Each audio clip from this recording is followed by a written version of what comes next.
After almost 2 years of health crisis, the mental health of the world population has deteriorated significantly and has been disrupted by changes in lifestyle and work. Psychosocial risks have increased, especially burnout syndrome.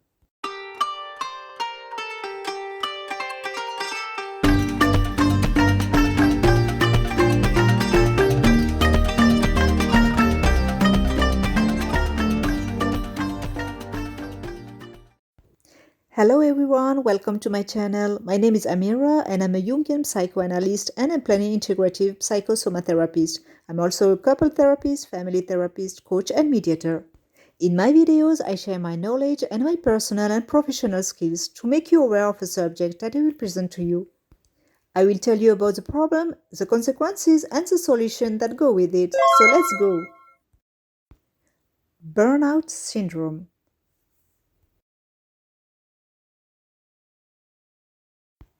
Burnout syndrome, a term used to describe mental, emotional, and physical exhaustion and related to a deterioration in an employee's relationship with work. I would like to make it clear that this syndrome is not a pathology in the strict sense of the term, but a psychosocial disorder that can, under certain conditions, be recognized as an occupational disease concerning only burnout for the moment. Bore-out and burnout are not yet recognized as an occupational disease in France. Let's see these three forms. Burnout. This is the most common form of the burnout syndrome, related to work overload and the overinvestment it can cause. Burnout is considered to be the result of chronic work stress. This word comes from the English verb to burn out, which means to shut down or stop due to lack of fuel or energy. In this process, the individual is unable to cope with the adaptive demands of professional environment and sees his or her energy, motivation, and self-esteem decline. First of all, a deep fatigue sets in, then a disinvestment in the professional activity, followed by a feeling of failure and incompetence in the work. The manifestation of burnout can be visible to all individuals at work, whatever their activity. However, some activities are more affected than others, in particular the so-called helping professions, such as nursing staff, teachers, social service employees, but also farmers, shopkeepers, and managers. They are also professionals who have an idealized image of themselves, who perceive themselves as dynamic, charismatic, particularly competent, but who end up losing the link with their true self. Contrary to what one might think, these are not fragile individuals. On the contrary, they are very strong, very enduring, and can endure this syndrome for several years. And that's a problem because they don't listen to themselves and have difficulty finding a limit and expressing it. Boredom.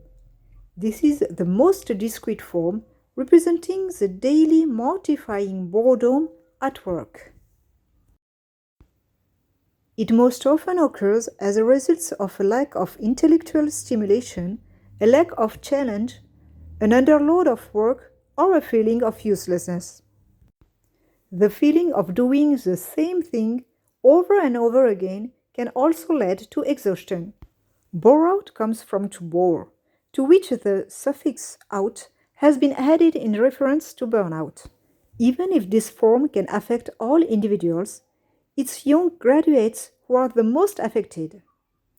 Indeed, there is a gap between their expectation and the reality on the ground. Most of them have higher expectations than the company can offer them. This gap can lead to boredom. As you know, some company bosses ask their manager to get certain employees to leave the company. This can be done by using them as a stopgap or by asking them to do menial tasks. And it's this category of employees who are the most affected by bore-out.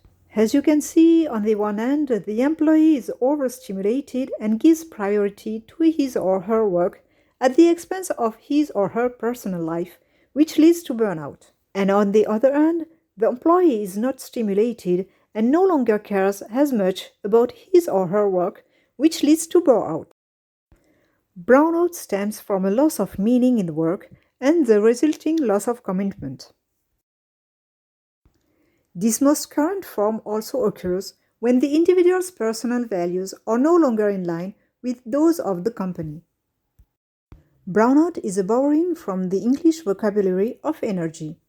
Brownout refers to the fact of lowering, voluntarily or not, the electrical intensity in order to avoid overheating. The connection with the loss of meaning is explained by the decrease in energy and commitment that brownout causes. It affects employees for whom work no longer makes sense and who perform tasks that don't correspond to their personal qualifications, skills, or values, and who often ask themselves, "What am I doing here?"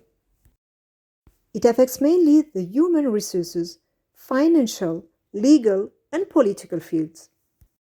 The rest of the fields of activity are not immune. I hope you enjoyed the first part of my video.